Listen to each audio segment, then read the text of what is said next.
आज हम लोग को सबसे पहले पढ़ना है प्रकाश का परावर्तन किसे कहते हैं।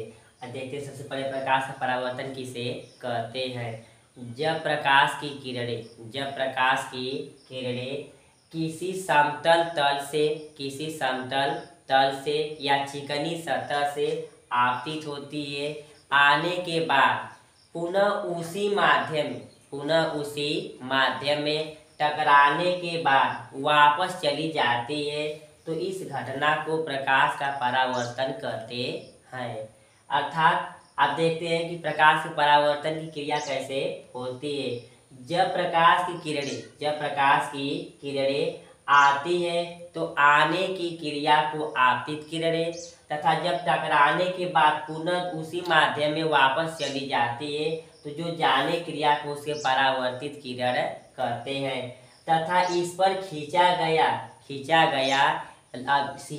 गए क्रिया को अभिलंब कहते हैं। अब देखते हैं कि प्रकाश के परावर्तन के नियम में सबसे पहले आपतन कोण किसे कहते हैं। जब प्रकाश की आपतित किरण और अभिलंब के मध्य बना कोण को आपतन कोण कहते हैं तथा परावर्तित किरण और अभिलंब के मध्य खींचा गया कोण को परावर्तन कोण कहते हैं। आपतन कोण को I से और परावर्तन कोण को R से प्रदर्शित करते हैं। अब देखते हैं कि प्रकाश के परावर्तन के मुख्यतः दो नियम होते हैं। देखते हैं सबसे पहले प्रथम नियम। जब प्रकाश की किरणें किसी समतल तल से जब प्रकाश की किरणें आपतित किरण तथा परावर्तित किरण तथा उस पर डाला गया अभिलंब तीनों एक ही तल में होना चाहिए, तो इस क्रिया को प्रकाश का प्रथम नियम कहते हैं। अर्थात जब प्रकाश की किरणें आपतित किरण तथा परावर्तित किरणें तथा उस पर डाला गया अभिलंब तीनों एक ही तल में होता है, तो इस घटना को प्रकाश का परावर्तन कहते और प्रथम नियम कहते हैं। आप देखते हैं दूसरा नियम। जब प्रकाश की किरणें अब देखते हैं द्वितीय नियम। आपतन कोण तथा परावर्तन कोण जब यह क्रिया आपस में बराबर होती है, तो इसे प्रकाश का परावर्तन के द्वितीय नियम कहते हैं। कोण और परावर्तन कोण, आपतन कोण और परावर्तन कोण आपस में बराबर होते हैं, तो इस क्रिया को प्रकाश का द्वितीय नियम कहते हैं। अब देखते हैं प्रकाश के परावर्तन के प्रकार। तो प्रकाश के परावर्तन के मुख्यतः दो प्रकार होते हैं। नंबर 1 नियमित परावर्तन, दूसरा अनियमित परावर्तन। आप देखते हैं नियमित परावर्तन किसे कहते हैं। जब प्रकाश की किरणें किसी समतल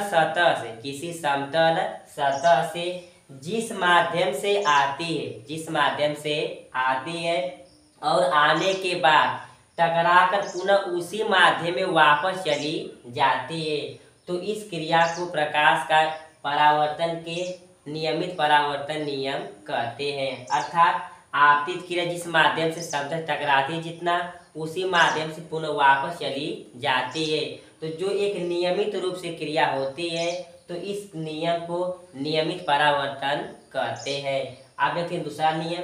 जब प्रकाश की किरणें किसी खुरदरे सतह से या पत्थर या दीवार से टकराने के बाद पुनः अनियमित रूप